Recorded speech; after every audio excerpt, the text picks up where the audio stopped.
What is up, everyone? Welcome to It's Been a Week. I'm your host, Ben McDonald, and this is your weekly dose of whatever the hell just happened.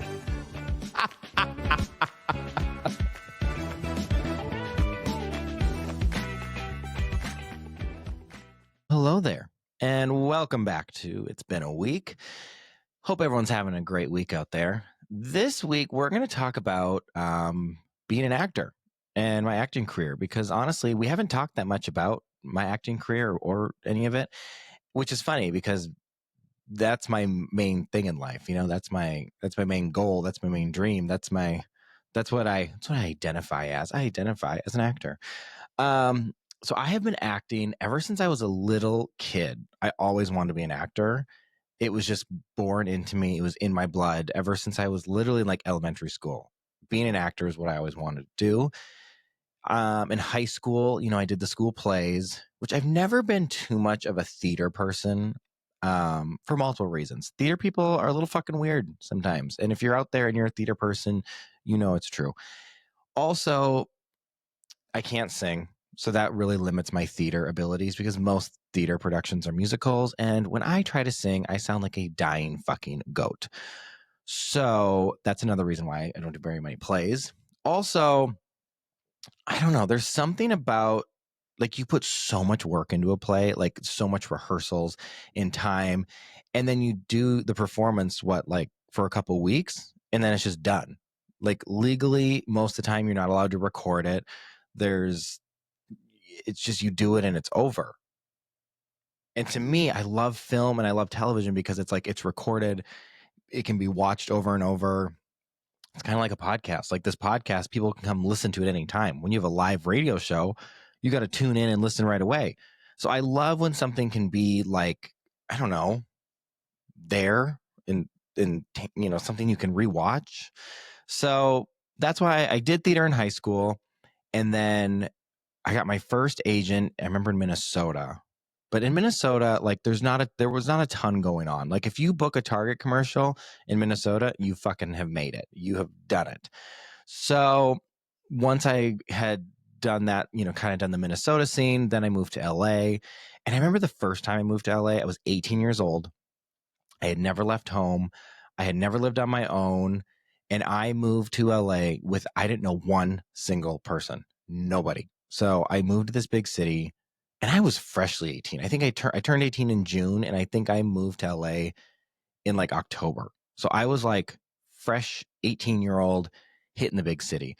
And I remember I got there and I had this like cute little apartment, a little studio, and I kind of arrived to LA and I was like, okay, I'm ready for my show. And I learned very quickly that that's not how that works. And it actually takes a lot of effort and work to book jobs. So Hollywood kind of ate me up, spit me out, and sent me home. I think I made it there like 6 months. Went home, went to college. I was still doing my acting and like, you know, was doing stuff in Minnesota. And I had an agent in LA still, even though I was living back in Minnesota. And so I would get little auditions here and there. Went to college. And then my last year of college, I transferred. They had a campus in LA. I transferred to the LA campus, moved back to LA, and the rest was history. But being an actor, it's so much bullshit. You know, I think that people look at it and they just see the Hollywood and the glitz and the glam, and you think, oh, you just make a shit ton of money and you get all these, you know, you're a celebrity and you're fancy and you get to do all these things. And it's like, there are some people that have achieved that, obviously. But in general, trying to make it as an actor and trying to do it, it's a bitch. And you got to have some fucking resilience and you have to have some thick skin. I have been doing this for, over 15 years. And the amount of rejection that you get, the amount of, you're too fat, you don't look good enough, you look like this, you're this, that sucked. Like the amount of shit you have to go through, like there's a lot. So if you're out there and you're thinking you want to get into the acting industry or you want to be an actor, I'm all about it. You know, chase those fucking dreams, but you gotta be tough, because even when you do an audition, like I do an audition, I send it off into the universe and I never think about it again. Like you do it and you let it go. Because the people that sit there and they beat themselves up and they wonder if they should have done this or if they should have done that, or they, constantly refreshing their emails to see if they get a call back, or you're going to drive yourself fucking crazy. So acting really is knowing the right people, being in the right place at the right time, being talented, and then just having some fucking luck. It really is. When I was in LA, I was going, you have to go to a lot of different classes and acting schools. And I trained with some of the best people in LA, and I trained at some of the top schools. And, I went from the Groundlings to Ivana Chubbuck to, the top commercial class. Like it did all the classes, did all the things. So acting to me, it's like a muscle, right? So when you go to the gym, you have to continually work out to keep those muscles strong. Acting is the same way. You don't just like, I'm naturally good at this. That's not how it fucking works. Acting is very technical. There's a lot of, technique and skill that you have to learn to be an actor. It's not that you can just be like, I'm really good at memorization. That's my favorite. And people go, I'm really good at memorizing. Well, what? Being an actor, honestly, memorizing your lines is the last piece of the puzzle. Like, that's not even that hard or big of a deal. Like, you need to be able to invoke emotion. You need to be able to fucking, convince people that you are something. And the amount of work that goes into being like, I don't know. The other day I was looking at my computer. I have a hard drive with all my auditions that I've done. And I think this was back maybe to 2017. There was 340 auditions since 2017. Out of those 340 auditions, I would say I have booked 20 of them, maybe more, give or take. But each one of those auditions, when you get an audition, so basically how it works is a cast or a production or a commercial or whatever they want, they put out a thing called a breakdown. So they put this thing out there and they say, hey, we're looking for a male, 20 to 30, blonde hair, blue eyed, over 6 feet tall, blah, blah, blah, blah, blah. They put all the things they're looking for. My agent will then see the breakdown and go, oh, that's Ben. So my agent will submit me for that role. Then the casting director has to see my picture, look at my resume, look at my stuff, and be like, oh, he could be a right fit. They have to select me to get an audition. Then you do the audition, and then if you're lucky, you get a callback, which then a callback means you pretty much do the audition again, but usually it will be live in front of producers or in front of people or who knows what. And then sometimes you'll get put on hold. Sometimes you'll screen test, and then there's so many fucking steps to actually booking a role. But for each audition, like when I get an audition, you have to read the script. You have to memorize your lines. You have to develop this character. You have to figure out what you're going to wear. Like there's so much work that goes into an audition. So the fact that I've done 340 of them is fucking insane. But that's the thing that people don't see. Like they don't see the work that you have to put into it. People see when, I'm on the Ellen DeGeneres show. People see when I'm in a Bud Light commercial or a Volkswagen commercial. People see when, I have the Class Act show on Amazon. People they see that and they're like, oh, it's fine. But they have no fucking clue how much work and time and effort has gone in to getting that one role. You know what I mean? I literally tell my people, like, I'm a professional auditioner, because when you book the job, that's the easy part. That's the fun. You get to go to set. It's the most exhilarating, like fulfilling. Being on set is the best fucking feeling in the world. It's so much fun. There's so much energy. There's so much creative people all fucking working together. It's great. The auditioning part sucks balls. Like it's awful. It is terrible, because it's just like, you put all this work and you put all this effort and you get your hopes up and you're like, oh my God, I'm so fucking perfect for this. And then you might never, and here's the thing, you never hear no.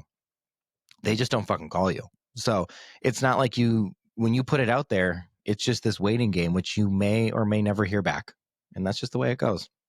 This outfit I'm wearing right now is actually because I did an audition right before I'm recording this podcast, and it's for this new Netflix show. It's a limited series, the lead for, I think it's like 6 episodes. And the role is perfect for me. It is literally perfect. Like it is me. So like I do this, I worked at it, I worked on it with my acting coach. I just got done recording it. So you're so fucking excited, but I just have to let it go. Like I've already sent it off. My agent's already seen it and sent it off. It's off into the universe. So we just got to hope for the best.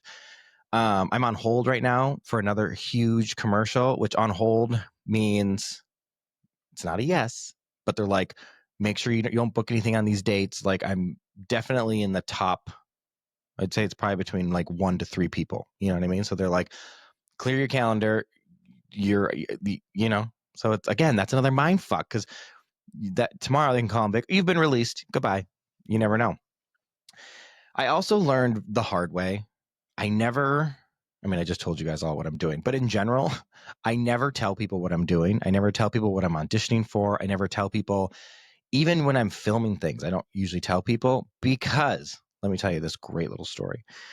When I was in LA, I booked an amazing movie with Will Smith called Concussion. We filmed it. It was great. I got to meet Will. I hung out with Will on set. When they called me and they said, you got it, I was playing this football player, and I immediately went, oh, fuck. I go, do I have to actually like throw a football? And they were like, no, your arm is broken. And I'm like, oh, good, because Lord knows that wouldn't have gone well. So I get to set. They had put me in a cast, and, it was so fun. It was the most, this was a multi-million dollar set. Concussion came out on Christmas Day back in, I don't even know what year it was. So we film it, we leave set, even on IMDb, it was literally, I was like the 4th person down. Like it was like Will Smith, David Morse, someone, and then Ben McDonald. Like this was a big deal. So I was so excited. I was telling everyone. Literally, I'd be like going through TSA at the airport. Like they're like, put your hands up. And I'm like, you guys go see my movie. It's coming out Christmas Day. I told hairstylists, I told restaurant worker, anyone who would listen to me, I'm like, you need to go see my movie. It's coming out on Christmas Day, whatever. Christmas Day comes, the whole family, we're like, fuck Christmas. We're all going to the movie theater this year. We all go to the movie, and I'm so excited. My whole family's there. I have friends there, and my scene's coming up. So super excited. Oh wait, that was weird. They didn't show it. Okay. They must've bumped it to a little bit later. Oh, no, didn't. No. Okay. Oh wow. All of a sudden movie's over. Wasn't in it. The credits start rolling. I was like, well, let's at least see my name in the credits. Name's not in the credits. I literally go on IMDb. My name has been shot down to the bottom of the list, and it says Ben McDonald, uncredited. They decided that because I played a younger version of David Morse, who was like the main football player who gets concussions. I was his younger version. So all these flashback scenes. And I guess when they were in the editing room, they decided we're going to cut all the flashback scenes. We don't need them. So I filmed all this shit, filmed these scenes, did all the stuff, and was cut completely from the movie. So that was heartbreaking. That was fucking awful. But it was a good lesson, because I learned, don't tell people what you're doing. Don't tell people what you're working on. Wait for people to say, hey, I saw you in this. I saw you in that. And that's the way it goes now. So, that was, at least I got to meet Will Smith. I got to hang out with them. I still have the credit on my resume because I did the fucking job, but yeah, I was completely cut from the movie. I even waited till the movie came out and was like, oh, it will for sure be in the extra, bonus features of the movie. Nada, nothing. So that's kind of the rough part about the business too. It's not like they call you and tell you, hey, by the way, we're cutting you out of the movie. No, you just have to wait until you see it.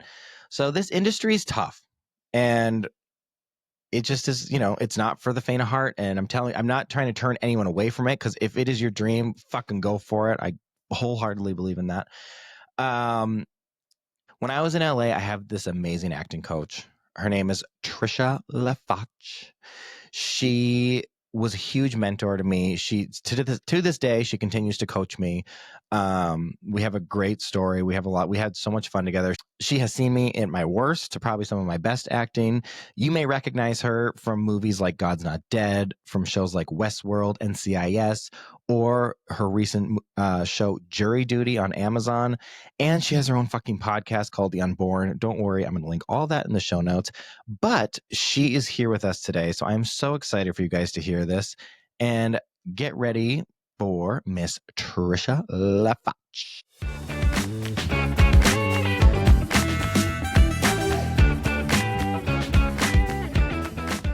Okay, everyone. I am very excited to introduce my next guest. She is a fellow podcaster, a writer, a director, a fucking lawyer, an actress, an acting coach, but most importantly, my dear, dear friend, Trisha LaFache.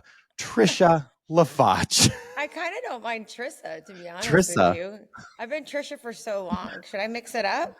Trisha. It's got a little ring to it. It does. Hi, Ben. Welcome to It's Been a Week. It has been a week, a month, or even a year, or 5. Seriously, I feel like it's been what, we're 3 months in. It feels like the year. It's already been a year. Yeah. Remember when we were all dying to get out of 2024? Uh-huh. Best laid plans. Right. How's your week been? God, it's been actually, better than the last couple weeks. My husband and I have been having a lot of meetings, and I always say that I would rather have a slow yes than a quick no. And we were chipping towards a couple yeses this week. I wouldn't say they were like, slam dunk. But for me, I was like, yeah, there was a couple of good news. I got great feedback on a script.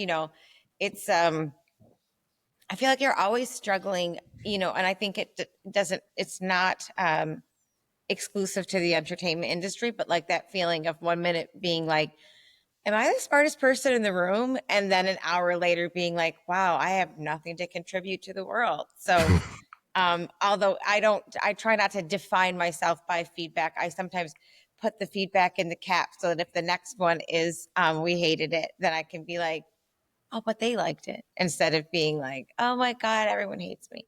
Right. I mean, I feel like that way all the time. Yeah.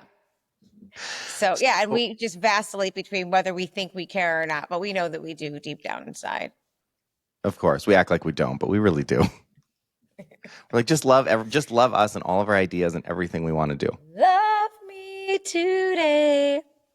So what's going on? So before we get into all like your career and all the things you got going on, I want to first tell the story and how we met because it's one of my favorites. Okay. So who are you? I would. You agreed to this podcast when I emailed you. Exactly.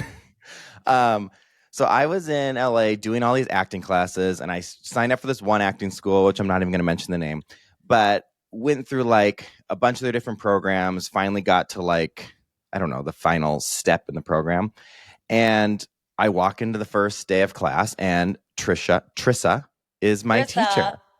Trisha. And I remember the whole class being there, and I'm like, okay, because a lot of the students had like been there for a while. Like people come and go each month. So there was like people who've been there for a minute, people who were new. And I remember watching some of the actors and being like, okay, and then I don't know, Trish and I kept making like eye contact and making looks, I think, when people would make certain choices.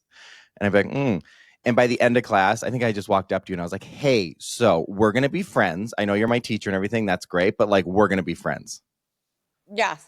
And what's funny about that is that was only the second time that happened to me. And we are also still friends. Yeah. But yeah.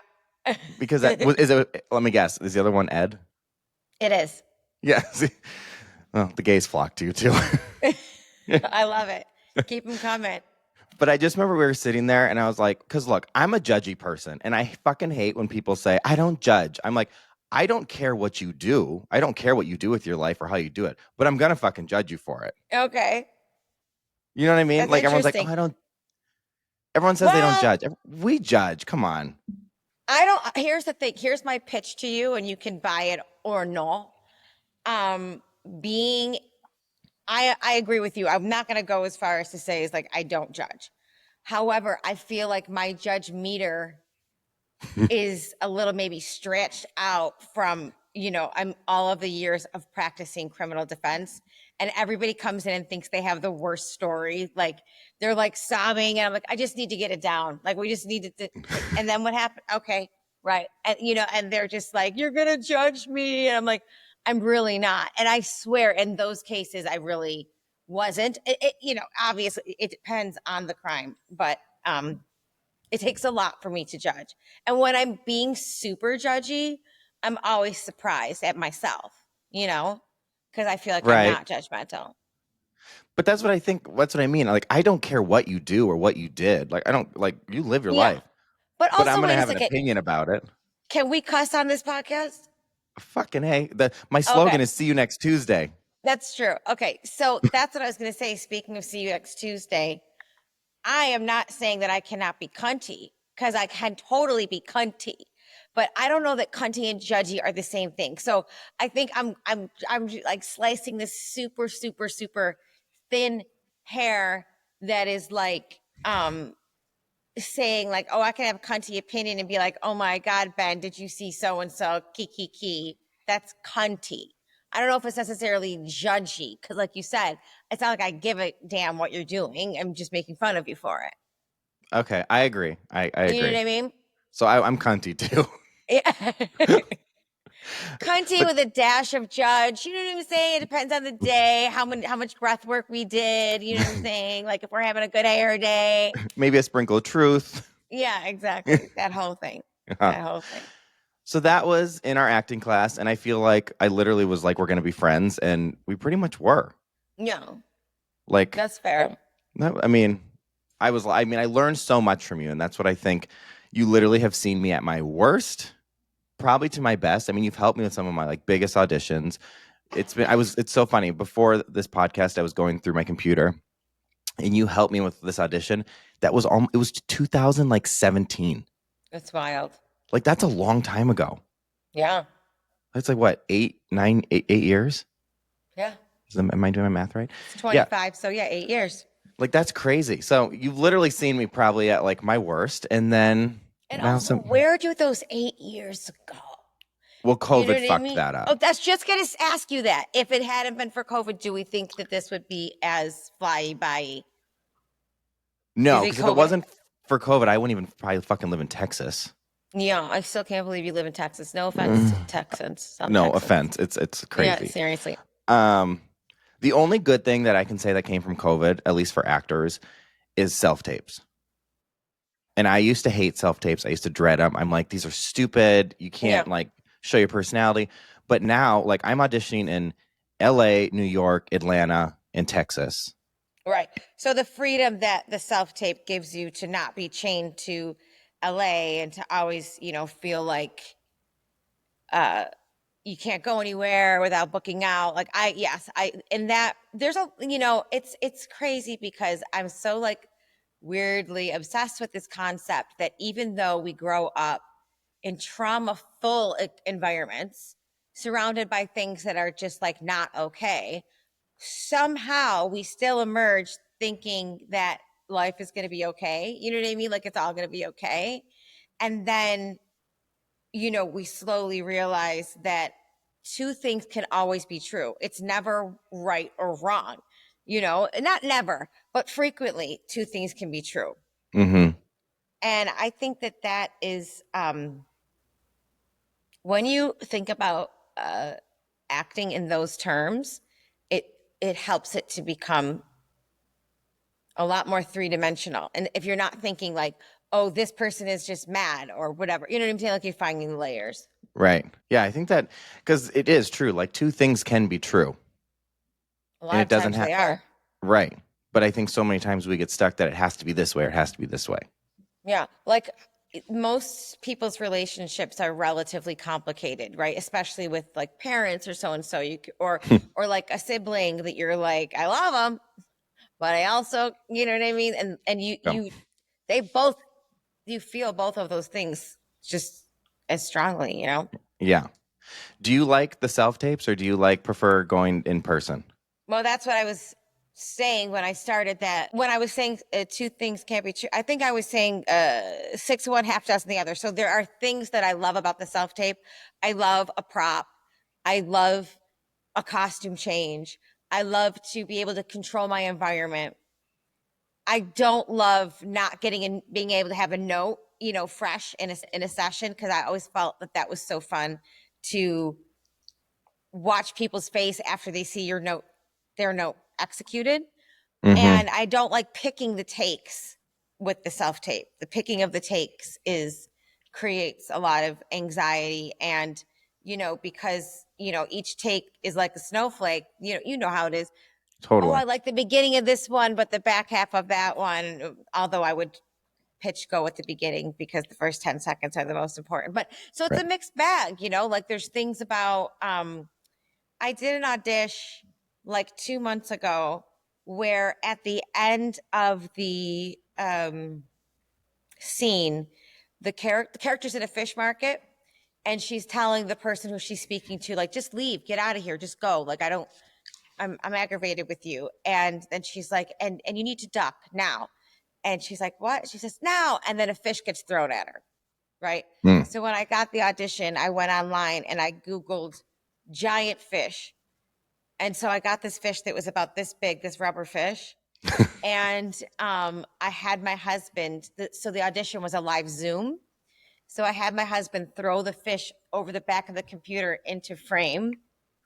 And watching the casting director's reaction when I caught the fish was pretty cool, which if I was doing a tape, I wouldn't have been able to see that reaction. But if it was in person, I wouldn't have been able to have the fish thrown because I couldn't say, hey, Mr. Mrs. Casting Director, Ms. They Casting Director, would you mind Throwing the fish for throwing me. this fish on cue? Yeah. Yeah. But I mean, he was like beside himself. Do you have somebody throwing a fish? Yes. Yes, I do. I Will want this he fucking mind role. doing it again for a series regular? He'll throw that fish. Oh, yeah, hunty. Let's go. That's hilarious. I love that you actually went and bought a fish for the thing. Oh, yeah. But I agree with everything you're saying. That like the good parts about self tapes is you can do multiple takes. You can do a costume change between scene 1 and 2. You can have your husband throw a fucking fish. You can, you have much more freedom with that. I think the live part is good because you got to actually see a reaction. But when you go in person, there's the pressure, like you get one shot, kind of. They might give you a note, but you got to kind of have it down.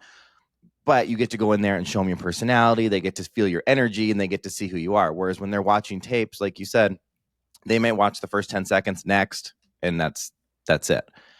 So for everyone that's listening that is not in the acting world or knows what we're talking about, pre-COVID. Or knows what we're talking about. Right. Pre-COVID, pretty much all, I would say like 95% of auditions, you would get an audition, you'd go to a casting office, you'd go in person, you'd wait in the waiting room, you'd go do your audition. Sometimes if they liked it or they wanted to see something different, they'd be like, oh, tweak it and try this, and you would do it. When COVID hit and no one could be around each other, self-tapes became 100% of the auditions. And basically a self-tape is you tape yourself at home and you do your audition and then you send it to the casting director. Or the ether or the great beyond, whatever you guys want to call it.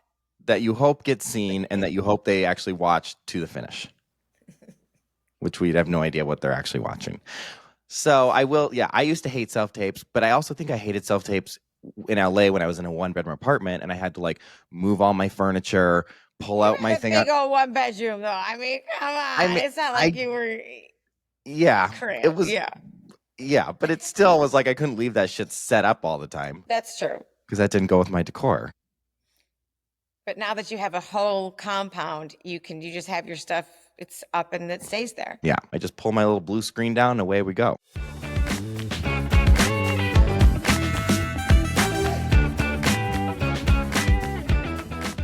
Give me a read. How's my acting? Tell the world how my acting is. What do you mean, give you a read? I don't know. Tell people what it's like to coach me. What it's like to coach Ben is that, I'm trying to think, you always have strong instincts to start off with. So you're not one of those people that shows up with no choices. You have an idea of what you think the character is. You're always very concerned about what to wear. And I feel like I always, like, I'll give you a note and then the second time you do it, I'll be like, oh, maybe he didn't understand the note. And then you'll do it again and it'll be the exact note. Like, it's crazy. Like I'm always when your brain is like processing it and how to, make it come through you, I'm always like, did he understand what it was? Or maybe he didn't. And then Click. it's just all of a sudden it'll be like click, boom, you know. It's like you see you're very much of a save it guy. Like you're like, okay, we're gonna kind of mark it just a little bit and then On. drop. Yeah. Yeah. That's even Would like, you say that that's true? yeah. Cause I have to like process, like when I do it when I get an audition, I have to do it a couple times. And then if I sleep on it, like the next So day, much I better. got it. Of Like I got course. my lines down. I Yeah. got it. Like fucking hate a cold read where you just have to like do it and go. But if I can like do it, think about it, sleep on it, the next day I'm like ready to rock and roll. I love a cold read, but I always just feel like the expectations for a cold read aren't the same if it's not a cold read, right? So I don't get nervous about it because if somebody just hands you a piece of paper and says, go, it's like, I'm going to impress them with this skill that I have, Right. which isn't the same as the skill of preparing. Like when you get the chance to um, uh, sleep on it, which you should now, right? But I also feel like, you know me, like you said, storytelling wise, script analysis wise, um, I'm so constantly surprised and disappointed, like surprised in a negative way, Mm-hmm. that whenever I'm talking about like story and world and like I want to break the scene in like three chunks. Like, so okay, so the top part of the scene is this part, and then the change is here, and then this happens, and then you have the status here, and then you don't. And people are just anybody ever says to me, like, so say it like this, I'm like, I will kill you Right. right now. No, like that's not what's fun about acting. Memorizing your lines isn't what's fun about acting. And the thing is, the only time you have to really memorize your lines is when you're in a play and you have 8 weeks of rehearsal. So you should be memorized by then. Because if you're doing film or television, you want to know your lines the absolute best that you can. But if you mess up your line, you go back. If you don't tell the story, you're fired. Right. You know what I mean? So I think one of the best things you taught me, because like so many people that aren't actors, they're like, I just don't know how you memorize all those lines. They just think it's all memorizing lines. But one of the best things I think you taught me was like the white space on the page. So it's like, yes, we yeah, learn the lines, but then it's like, what the fuck do all the lines actually mean? Why are we telling it this way? What is the yeah, because even in life, when we say things, half the time they mean different things of what we're actually saying. It's the way we say them, how we persuade people. It's you know, and I love the whole, like when we do stuff, it's never a line read. Don't say it like this. It's have thoughts of this, like think fuck off to this person and then say the line versus like say it angry or say it like fuck off. You've never in all the years of coaching have told me that. You'd be like, think fuck you to this person. yeah. And then I'll be say the Well, I line. just think that people are so, when you try to memorize the lines and that's what you start with, you're going to be robotic. If you try to memorize the story of the scene, the memorization of the lines, when you understand the relationship, when you understand what genre you're in, the given circumstances, what the stories you're telling, then it will come out natural with a strong point of view. That's what you want. You don't want natural to the sense that, like, stop, you know, don't go anywhere. I don't feel anything because I don't have a point of view, right? But having a strong point of view, but still being natural when you speak, a lot of people I think struggle. And I don't even know, I don't want to say especially people that go into acting because I don't know, but with self esteem, I think most people feel a little self conscious a lot of times. And so frequently, people with no self esteem go into acting. And I'm like, bro, this was a really, really weird Wrong industry. thing for you to pick. Yeah, like, because you're going to get a lot of rejection. And I need to see your strong point of view, but they either are doing too much because they don't feel like they're enough, or they're hiding because they don't feel like they're enough. And you got to get rid of all that before you can be remotely a good actor.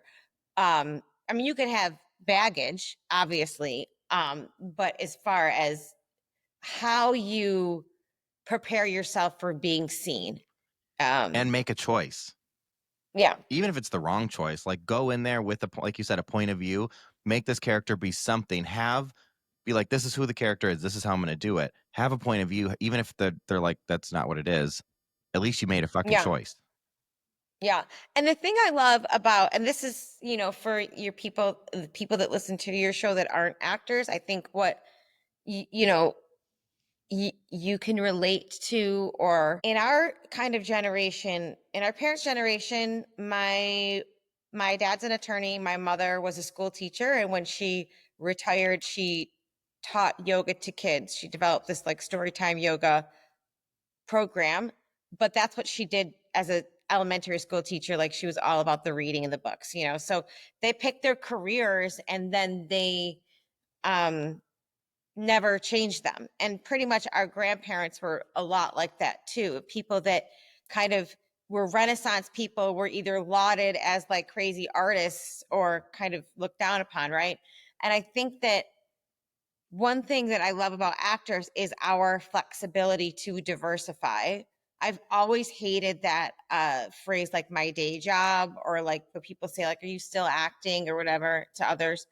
I feel that we are an example of, when you love something and you want to do it, you stay doggedly determined to do it.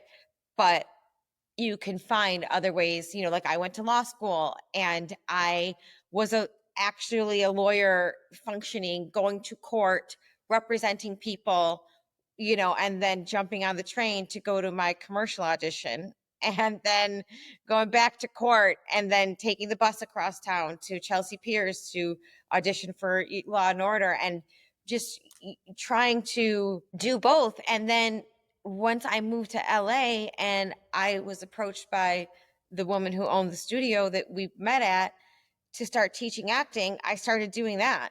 And then after teaching acting for so long and being an actor and being a lawyer, I started directing.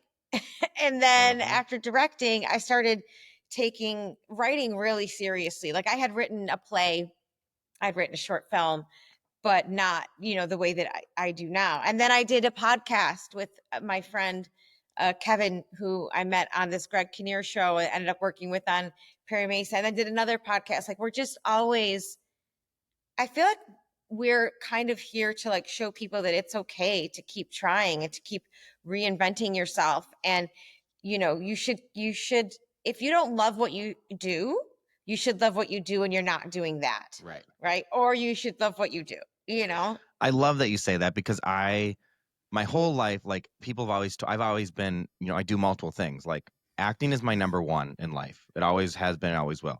But I also have a Yeah. podcast. I'm a headshot photographer. I fucking barrel race on horses. Like, I've got a ton of shit going on, even though, because like, I feel like, and I had so many people all the time tell me, you can't do both. And I'm like, fuck off, watch me.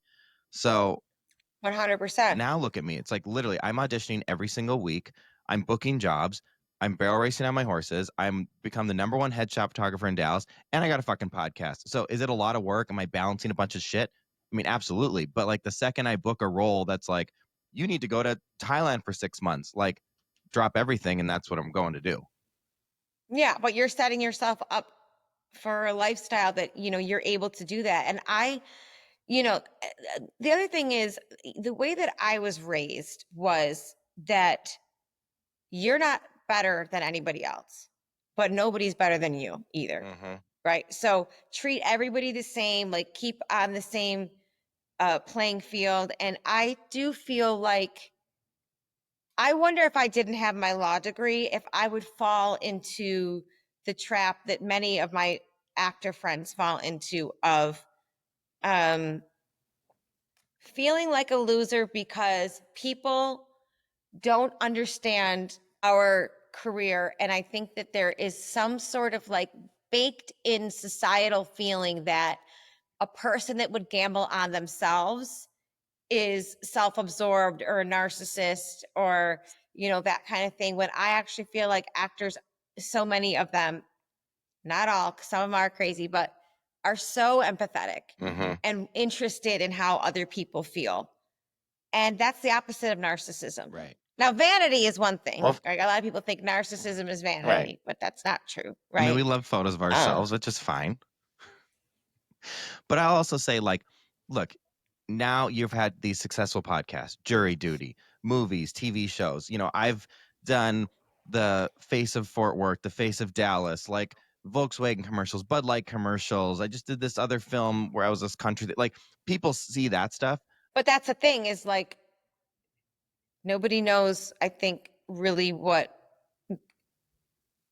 I think every industry is hard. Totally. No matter where you work, working, having a coworker or dealing with clients or dealing with customers or dealing with a mean boss. I think I have respect for um any job that anybody does because it's, who the heck wants to get in your car and go to work or you know what I mean? Right. Like um I just sometimes feel like I don't understand where all of the disdain for actors comes from. But that's probably like the opposite of my algorithm. And it's just that, that Well, I think people too, they see the Hollywood when you've made it and you're big, and it's just like they think, oh, it's so easy. They're making all this money. They don't, but they have no idea how much time and effort and work and fucking bullshit goes into everything to get an ounce of success. yeah. I think that everybody kind of wants something more. Everybody's kind of working towards something at their job, Hmm. and I don't know. I've always felt like I do love actors, but I really do love crew. You know, whenever you walk into a TV show or a movie set and the crew's there, and then you wrap and you leave, the crew's still there. And I'm always like, God, how do they do this? These hours are so hard for us, but we're not even in every scene, No, we get to go you like know? relax or go home or go eat and chill. And they're so talented and they're so hardworking, and then they kind of get lumped into this idea of like being, Hollywood, and who cares if there's no movies being made because, they're all bad people anyways, and Hmm. but that's so not the case, Right. obviously there's bad apples everywhere. But that's in any part of life. Yeah. Yeah. So We're the good apples. we're the good apples. How do you like them good Both. apples? We're cunty and we're judgy.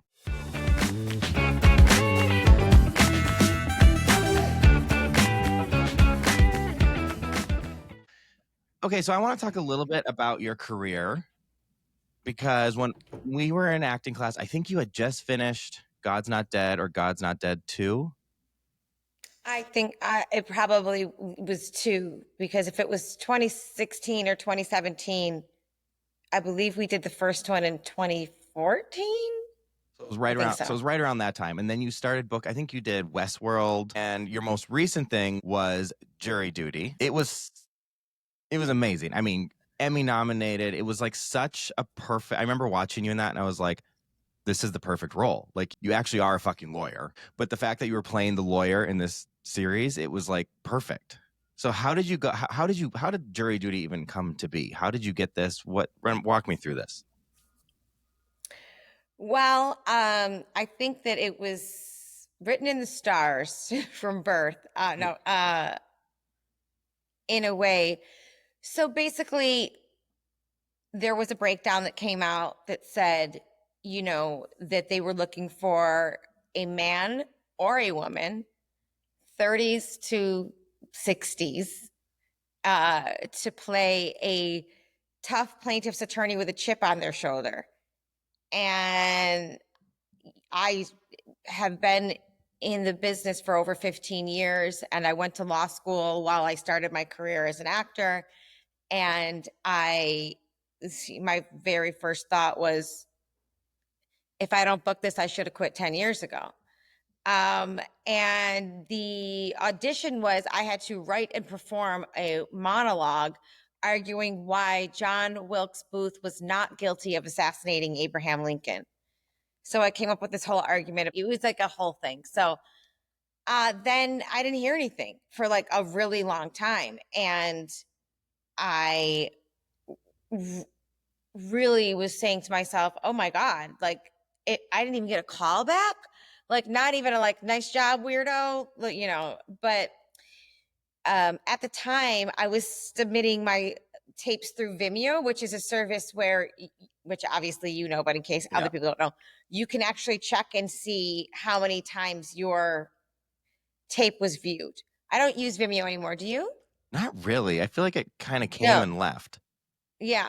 But at the time I was still using Vimeo, but I would never check the numbers of views. Once I sent it out, I would kind of force myself to never look at it again. Yeah.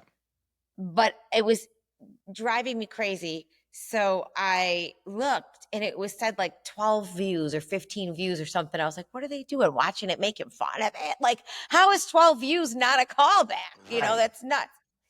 And about 5 minutes later, I got the call from my agent that I was pinned for it the day that I checked it on the Vimeo. So it was the whole thing. I mean, they said legal experience required, and I had never seen that before. I had seen legal experience recommended or preferred or something like that, and I still had no idea what the conceit was going to be. I certainly didn't know that I was trying a case in court for 6.5 hours a day, where one guy didn't know that it wasn't a real case, but it was my job as the straight man to make sure he stayed, man, even though everything else was really nutty around him. And my director and my showrunner would say to me, you're the reason he's here. So, because he would say, this is all crazy. This is so crazy, but she's real.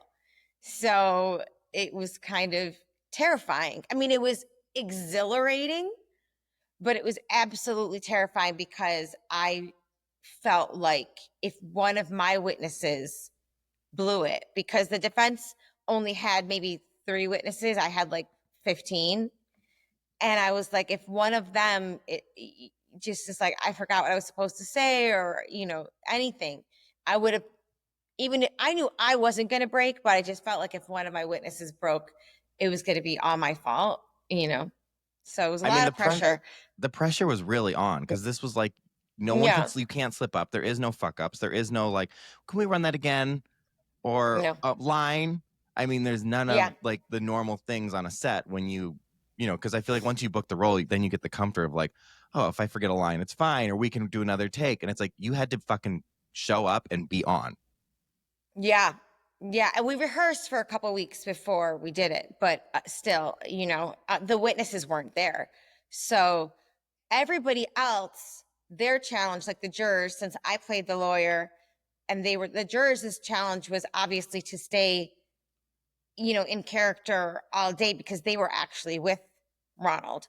But my job was a lot of making sure that this story that there was no way to make sure, but we really wanted that hero's journey, that, it was borderline, that the plaintiff probably should have won, but he was going to do the right thing. So there was so much going back and forth about like, how much can a witness stay? How slam dunk should this be? How much do we have to pull back? And me being an over aggressive egomaniac, knowing that I wasn't supposed to win, but still kind of wanting to. The only part that sucks is like, you can't really do like a season 2.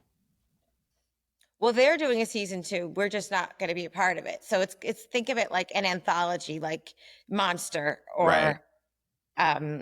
yeah. Just, So I hope it's going to be great because it's a lot of the same producers and they're all amazing. So, but I feel like this is probably opening up like other doors for you. I am. I mean, you were fucking Very killing it on the red carpet with all your fucking looks. well. Thank you. Thank you. I mean, it's been a very tough year for everybody. A tough few years, as you know. But I will say I'm super, super happy with my current representation, and I wouldn't, hadn't said that in a really long time. So that feels really good.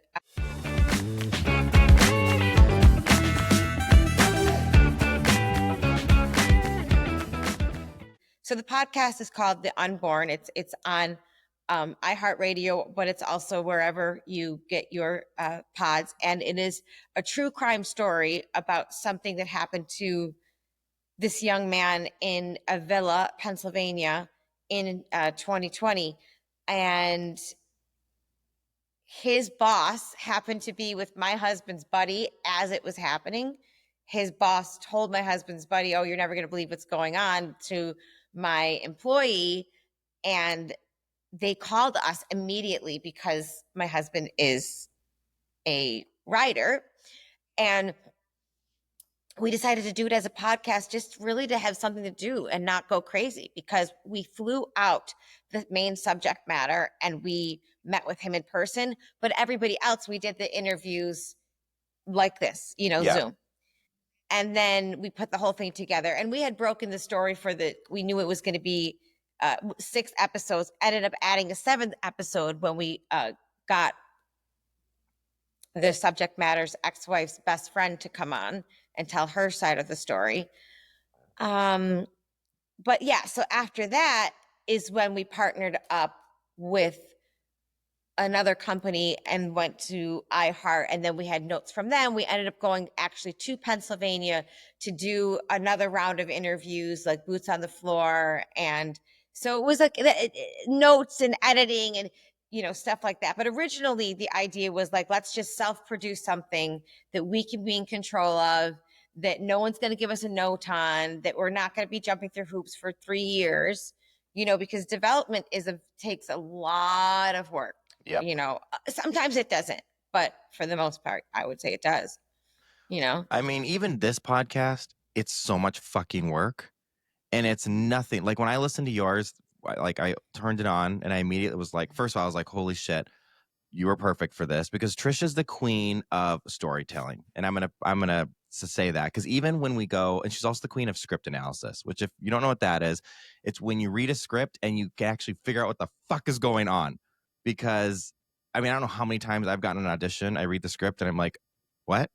And then I'll like send it to Trisha and she's like, wow, it's this, because this person did this, and this is why he said that. And I'm like, oh, and then it makes complete sense. Like, you literally are the queen of that, so, and the queen of storytelling. Thank you. So when I first turned it on, the amount, it felt like a movie. Like the sound effects, the little breaks, the like, for a podcast like this, I have like my little intro and my little music, but that's it. Like yours, it was so highly produced. It had so much. It literally, when I was driving, it felt like I was watching a movie, because the way that you were telling the Thank story. you so much. Yes, that's the way it's supposed to be. And in your defense, it's almost impossible to do something like that when you're going to do a weekly show. We knew that ours was going to be either, a standalone series or the first season of a series that, maybe we do an anthology, get another show, or if there's more story to tell on this story, we may do a season 2 on this story, because things are kind of still evolving as we all these years later. But the thing that is crazy about our true crime story is that I feel it stands apart because there's no murder involved, right? Like it's most true crime involves some kind of gory murder. And I think that as much as I love true crime, I always feel a little guilty that the person who did something horrible is getting more attention than the person who is gone, Right. or when they try to put the victim on trial. And I say they, which I was a criminal defense attorney too, so like in another world, but yeah. Kind of like how I was rooting for Jeffrey Dahmer. You're so weird. But I mean, listen, but that's the thing about writers and editors and music, like the way that they can manipulate the narrative to, like, you're like, why am I feeling this way? I was just feeling that way. But the thing about our story that I love is that we get to tell kind of a salacious story, right? Kind of a, rip from the headlines, tabloidy story, but also get into a lot of the psychology around the trauma and the mental illness that she was going through, in a way that I don't feel super as guilty about, because it's not like a murder. Do you know what I mean? I think it's important to show her both as the villain of the story, but also a victim of her life. Even though I hate the word victim, but sometimes people are, Yeah. I think it was amazing. I think so. Everyone can listen to this where pretty much everywhere you stream podcasts. Everywhere. Yeah. It's called The Unborn. It's about this girl who has a psychosomatic disorder called pseudocyesis, where the body tricks itself into be feeling and acting and looking and presenting as pregnant. And this episode of it went 9 months, and we have in all of the doctors that we have spoken to, and every nurse, every pregnant person, nobody's ever heard of somebody carrying it on for 9 months up into the fact of actually going to a hospital to give birth. So it's a pretty wild story. And yeah, it's called The Unborn. I'll make sure I And link it's all that in the show notes so people can find that. amazing. Thank you. Did you see Adolescence yet, by the way? I have to finish it. I fucking fall asleep all the time. Good. Get your rest, baby. No, I need to. No, it'll be like 2 in the afternoon. I'm falling asleep. It's not good. Are you in perimenopause? Possibly. I mean, no, I usually can stay awake though for the White Lotus. Because are you watching the White Lotus? Yes. I'm so fucking obsessed. Yes. I called from episode 1. I'm like, those brothers are fucking. I knew it. Well, what was so funny about it is that, speaking of judgy and cunty, when we watched it on Sunday, that could be our name. I'm judgy, you're cunty. Jacunty. Kajunti. My husband was like, wow. And in my mind, I was like, that's not that big of a deal. They're not even really brothers in real life. They're not, but they're just actors. Right. So everyone was like, it was so shocking. And I was like, that's like nothing. Don't know why. And then the next day I was like I flipped my own wig. Like, I was just like, wait, that was really weird. You're like, wait, I was justifying incest. Yeah, right. Well, it was more that like, I just don't think I processed it. And I am amazed by how prophylactic our brains are. Like the protective measures that we have been like wired with, and I always say, like, even to be an actor, you have to be 85% Delulu. Like, how many times have you like quit the business, on a Tuesday night, and then Wednesday morning you're like searching for a monologue online or whatever. Like, we don't do that anymore, but back at it, I'm back in. And so I think it was just my Delulu mind maybe not ready to process, because I love little Lachlan so much. And hey, again, a little incest between brothers, like, that's their business. But I mean, the last season, the uncle was fucking the nephew. But they weren't really related. They were pretending to be uncle and nephew. It. Oh yeah, that's right. Yeah. So this is real incest this time. Potato. You know what I mean? We need to get on the White Lotus. We should be on the next season. Hello. Who do I call? How do we manifest this shit? White? Yeah, how do we get Mike White's? Hopefully he listened to this podcast. Oh my God. Hi, Mike. We love you. Trisha, I gotta say, I'm very proud of you. Thank you. Since I've known you, successful podcast, fucking amazing TV shows, movies, all the things, the writing, again, being a fucking lawyer, and just being a boss. And thank you for coming on. It's been a week. I'm going to link all your stuff in the show notes so everyone can follow. They can. If you link my Instagram, if people do go to listen to the podcast, if you go on my Instagram, there's also like photos that show what it looked like and everything like that too. If people are interested in trying to get the visual, piece together what this could look like, get the visual. Yeah. That's correct. So I'll link your Instagram. I'll link the show. We'll link Jury Duty for anyone who hasn't seen it. But thank you for coming on. It's been a week. Okay, I love you. Thank you for having me. All right, everyone. I will see you next Tuesday. Thank you for listening to that episode of It's Been a Week, but don't touch that dial because it's not over yet. Get ready for the after show. Been there, done that with AJ. Well, we're going to get AJ's take on whatever the fuck I just said.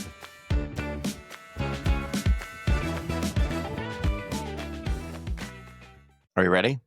Yeah, let's get into it. Okay, what'd you think? I love the episode. It's nice to hear Trisha talk about her career. You talk so much about her. I know you all work together and you really look up to her. So it was awesome to hear her share about her own journey and what she's going through. I loved how she, at moments, were able to also recognize that there are people out there that aren't actors or don't understand the industry in the way that you all were speaking about it. But yet what she was saying is still so relative to a lot of people. And I thought that was cool to bring that connection, because I would, as you think about it, like, acting is a portrayal of oftentimes real life situations, right? And the things we go through. And so sometimes the mechanisms I would think that you as an actor need to get into to be a good actor are oftentimes the things we as humans just need to do to be good people in the world and manage our emotions and all of the things. Yeah, some people could probably actually use an acting class to deal with some of their bullshit. Yeah, and I think that's why corporations have brought in improv teams because of yes and just teaching people how to have a bit more of a growth mindset and open up their perspective, without just feeling so limited. When I went to the Groundlings, which is like a huge improv school, they were people there that didn't even want to be actors. Yeah. They had no dreams or aspirations of being actors, but they wanted to go there because the improv and the Groundlings, it was such a way to get out of your body, and you have to make yourself look like an idiot on those classes. Like, you get up on stage and they're like, okay, you work at a pet store and you're dressed as a squirrel, go. And you just have to do it. And you feel like an idiot. And then when someone else comes into the scene and says, okay, now we're going to space, you're not allowed to say, no, we're not. You just go, and we're off. Like, everything is just, okay, go with it. So a lot of people, it gets them out of their uncomfortability. I love that. And it makes me think just personally about work and the way that I work with people. Openness and willingness are hard things for people to capture. And when you all were talking about two things can be true, I remember thinking that is true. You need to have a willingness and openness to accept it. And what you were just describing is a tool to get people to start to feel that that's okay. Mm-hmm. Because somewhere along people's journey, they're scolded or they're told no by a parent or a professor or a employer. And so then they just start to stop dreaming in a way. And like deep down in what you all were talking about today is dreaming, just dreaming of the possibility that you'll land that next role that will push you to the next level, which is amazing. And people just don't dream like that, which is kind of shitty. No, I think you're like dreaming gets shut off when you're a kid, you dream about everything. When you're in school, what do you want to be? I want to be an astronaut. Like, you can be anything, but then like society and people, they shut us the fuck down. Well, also, I think like bills and real life does too, but like, yeah, absolutely. No, but people will like make fun of you. Like, I can't tell you how many times I told people I want to be an actor. I've had like full grown adults laugh in my face.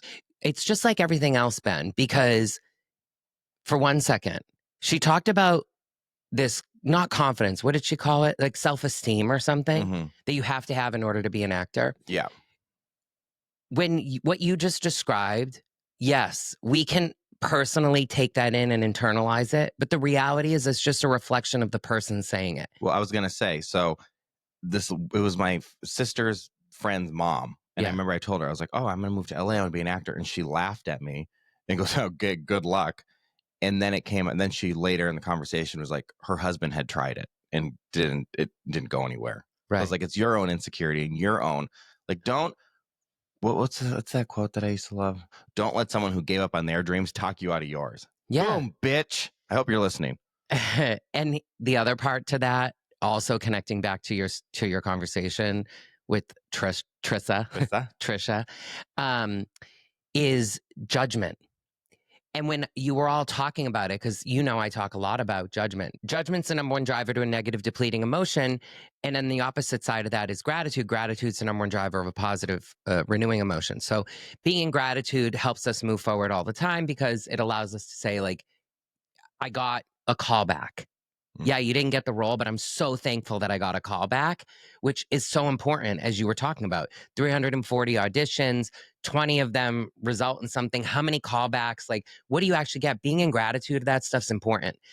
Judgment, which is what that woman was doing, is placing judgment on your dream based upon some past experiences. Now, there's a difference between judging and being judgmental. She was being judgmental. And that judgmental was pushing her into the negative place because of her fear around what her husband did and maybe the money they spent or whatever it took away from him to try to get to this dream. And it didn't happen. Pause for a second. Oftentimes it's when we're at those moments where it feels like it can never happen, where those little breaking points come that actually move us forward. And back from the pause. She was being judgmental of you. Now, there's a difference between her judging. Judging takes wisdom and it's a discernment. And so if she was judging and saying, I am proud of you, like, you should totally go for it. But if I can, because I've been there before, here are a few things that you should be aware of or things that you should understand. There's a difference there because then that's coming from a place of care. And so as I was listening to you, it was interesting because I love to talk about judgment. You hear me say it all the time. Mm-hmm. But it made me start to think as Trisha was talking about it, and you both were talking about it, there's power in judging to allow ourselves, as such as she is, as an attorney, to be able to use the power of judging to understand what is right, what is wrong. Like, how do I use this information to create whatever narrative she needed to create or whatever she's doing at work, right? Right. That's important. That's something that we as humans, I don't think every species has the ability to do that. So we need to leverage it. But there's a big difference between being judgmental when it just goes to a negative depleting emotion where there's criticism and it's like living in fear or living in disbelief of something and like going to a very negative place like that woman did and being laughing at you and mocking you. So I think it's interesting for folks to think about the power of what it means to use judgment versus being judgmental and judging and the difference of those. So I got that from that podcast. Thank you. And fuck that bitch. And fuck that bitch. But I really enjoyed it. And I think it was awesome to also, hear you talk about your acting career. I know you're so passionate about it. To hear her journey of what it takes, to go from small roles to big roles, back to small roles, and that constant thing she was describing where you have all these meetings and like some are yeses, some are no's, some are like maybes or whatever she called them. And like, you need to use those to keep moving yourself forward. That's powerful. I mean, even so, you can get yeses and it still turns into nothing. Hello. I've booked shit, done shit. I mean, I've had, well, obviously the concussion story, but I've had other stuff where you book the role, but then they don't get the funding. Yeah. Or you book the role, you shoot it, and then they're like, actually, or scrap it. Or you know what I mean? Like, there's so much shit that can happen, but it's just crazy how much work goes into it that people have no idea.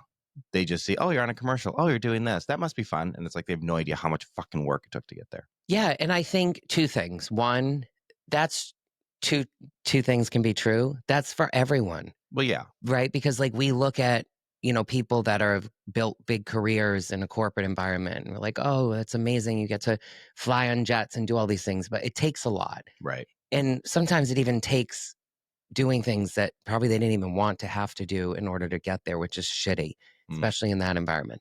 And the other thing with actors, it's called the casting couch. Exactly. Haven't had that opportunity, but I'm open and willing. That's called OnlyFans.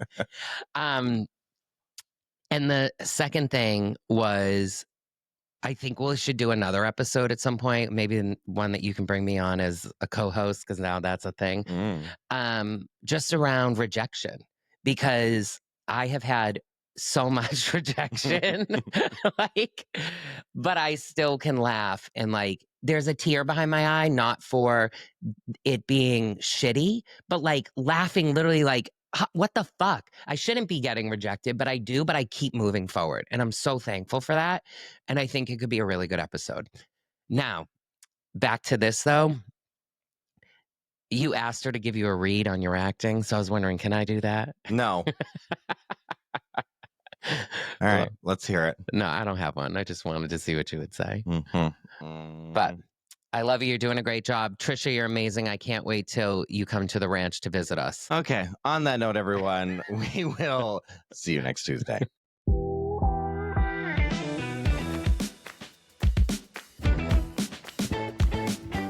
What is up, everyone? I have a question for you. Have you ever done something so wild, so hilarious, or so ridiculous that your friends are still talking about it? Do you have a story that happened to you this week that are going to leave jaws on the floor? Well, here's your chance to tell it on It's Been a Week. Head over to itsbeenaweek.com, scroll down to the bottom, and let me know why you should be the next guest. Bring me the drama, the chaos, and the laughs. I want it all. No story is too crazy, no perspective too bold, and nothing is off limits. So, let's pour a martini, spill the tea, and make a conversation to remember. Submit now, and I cannot wait to talk to you soon.